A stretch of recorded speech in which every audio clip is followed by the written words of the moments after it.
Okay, everybody, we're going to do a little review or retake on the lesson today. So we're talking about simplifying square roots, okay? So we wrote down the first, what we call 12 perfect square roots. Square root of 1, square root of 2, square root of 4 is 2, square root of 9 is 3, square root of 16 is 4, square root of 25 is 5, square root of 36 is 6, square root of 49 is 7, square root of 64 is 8, square root of 81 is 9, square root of 100 is 10, square root of 121 is 11, square root of 144 is 12, and we went all the way to square root of 169, which is 13. So, it's not really 12. So, why do we do this? Well, let's take a look at something like the square root of 12. It's not one of these at all. If you use a calculator and you go to the square root of 12, it's just not a very nice number. It's an irrational number. We'd rather not have this decimal. So what we do is we find multiples. What times what makes 12? We want one of these numbers. 2 and 6 is not a good combination, but 4 times 3. So the square root of 4 times the square root of 3 does make the square root of 12. Why? Well, we know what the square root of 4 is. The square root of 4 is 2. So what we do is we take out a perfect square. We're trying to get a perfect square out, okay? So the square root of 12 is better written as 2 square root of 3. It's the same decimal answer, but it's just nicer because you took out a whole number, okay? We looked at another example, square root of 18. Well, it has to be multiple here, so we went to square root of 9, square root of 3. We pulled out a perfect square. Square root of 9 is 3. It's a whole number. 3 square root of 2. We looked at another one, square root of 50. Well, square root of 50, we're looking for multiples of these up here. Square root of 25 times square root of 2, because the square root of 25 is 5. It's a whole number, okay? 5 square root of 2. You can't do anything with the 2, so you just leave it. Then we can multiply. So if you multiply whole numbers times whole numbers. 2 times 3 is 6. Square root numbers to square root numbers, I get square root of 18. But we noticed way up here that we can do something with square root of 18, so we did.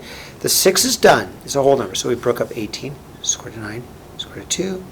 We know square root of 9 was 3, right? We multiplied the 6 times the 3, and we got 18 times the square root of 2, okay? Turn the page. We continued in the lesson. We did a bigger one so the kids could practice. We multiplied whole numbers with whole numbers, 15.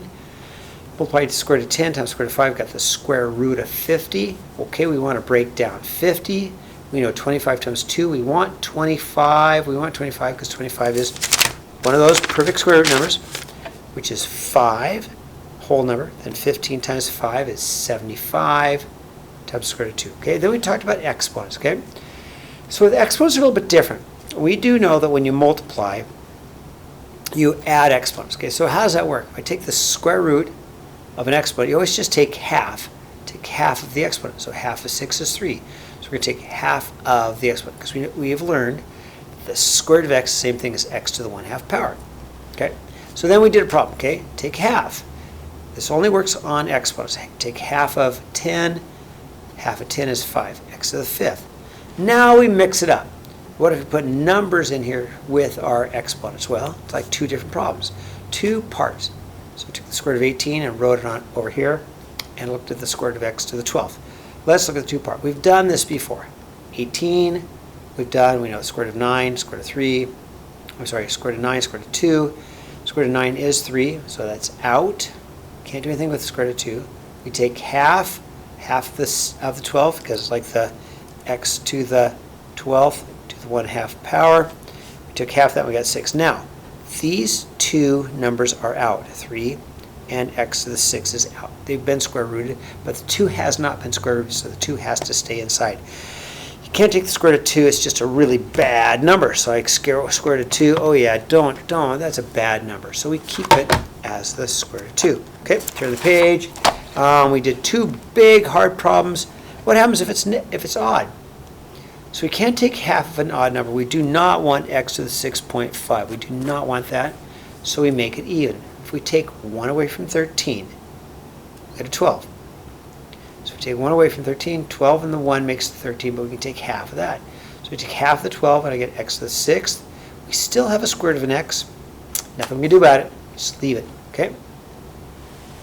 Example. The next example, we've got a number and our exponent, so we made it in two parts. Square root of 75, we broke down to the square root of 25 and 3. Okay, we're looking for perfect squares. Square root of 25 is 5. It's a whole number. Square root of 3, ugly number, we'll leave it alone. Square root of 13, x of 13, we did up here, right? We took 1 away to make it even. Got to make it an even number so you can take half of it, okay? Took half of the x to the 12th, and I got x to the 6th. I'm stuck with this. So what do we have? Let's see. What numbers are out? 5 is out, x to the 6 is out, okay? What numbers are left inside? Inside, I had no square root of 3 and no square root of x, so I left them together inside, okay? And then we just did bigger problems like that. We just showed a bigger problem that we worked out. We had a number on the outside that we eventually had to combine. And then we looked at, and that was it. That was our last problem. We left the 4x out, but we broke up 24. 24 broke into 4 and 6. That is 2 problems. We took 1 away from the 7 to make it even. We took half of that, makes it x to 3. Everything on the outside is combined with outside numbers, so that's on the outside. So the 4x cubed is on the outside, so it's 2x cubed, so I get a 8, x to the 6. What's left inside is a 6 and an x squared of 6x. Okay, that's all I have. If you have any questions, come see me.